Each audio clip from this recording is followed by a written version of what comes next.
Hey guys, welcome back to Auto Repair guys. Thank you guys for watching and subscribing to the channel guys. Today will be a video guys that will relate to any car with an engine guys. Whether you have gasoline, diesel engine guys, this is like a nightmare what we'll be doing today guys. You just hope that you never develop that problem. Why? Because we'll be guys fixing and replacing rear crankshaft seal, also known as main crankshaft seal. Okay guys, this is turbo, doesn't matter what engine you have, 4, 6, 8 cylinder guys, the procedure is practically the same. We'll explain what the concept is and what needs to be done in order to get to it.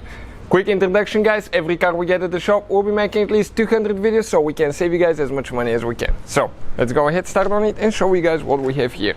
This is it guys, this is engine and transmission out of this car.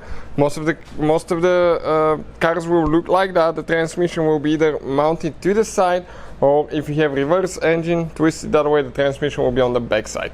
Now you guys have two crankshaft seals. Why two? You have one on the it's known as the front seal, one the rear seal. The front seal guys is the one where usually you have guys your serpentine belt and the crankshaft pulley. Behind that pulley, this is your crankshaft right here where the bolt is mounted to. You have one seal. I'm talking about that seal right here. This is the front seal. Front seal usually are pretty easy to replace guys. You have to remove your belt, your crankshaft pulley. For some cars you need to have special alignment tools for the pulley, but not all. And then you can extract it. There is even a special tool that makes the job way easier. We'll guys have the links in the description of the video below and you can replace it easy. The rear one guys, rear crankshaft seal or main crankshaft seal, you hope that never happens guys. Start leaking. Why? Because you have to separate the engine and the transmission.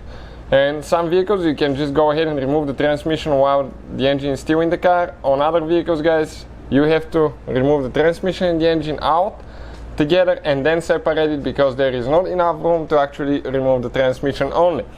And why you do that guys? Because okay, let me explain to you now that crankshaft seal guys is actually behind your flywheel. This is the main crankshaft seal or rear crankshaft seal.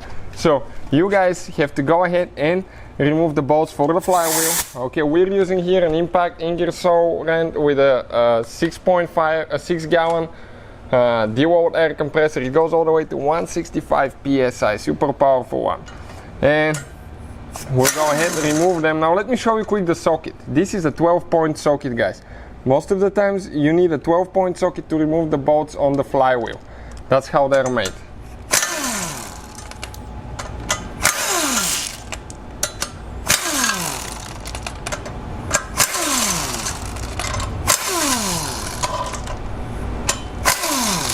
Perfect. Now we can remove the flywheel and let me show you guys where that seal is located. Once you remove your flywheel, everything's super easy.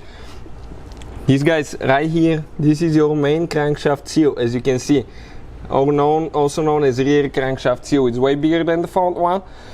Now there is guys a special tool like a fork that goes, spreads and pulls it out. We'll have the link in the description of the video below. Now we'll remove it with a screwdriver. I do not recommend it. You have to be careful not to damage your housing, scratch it or anything like that. Just apply a little bit of side pressure on the seal only and pull it out. And this is it guys. This is the seal. Okay, why it develops a leak? Because that spring on the inside, there is one spring. Okay, check it out. This spring will usually stretch a little bit over time, and these canals, okay, what is catching the oil and putting it on the inside of the engine, they do get wore out sometimes guys, and as a result you will start leaking oil. Putting it together pretty much in reverse order, we took it apart guys. That's how we do it. Thank you for watching and see you guys next time.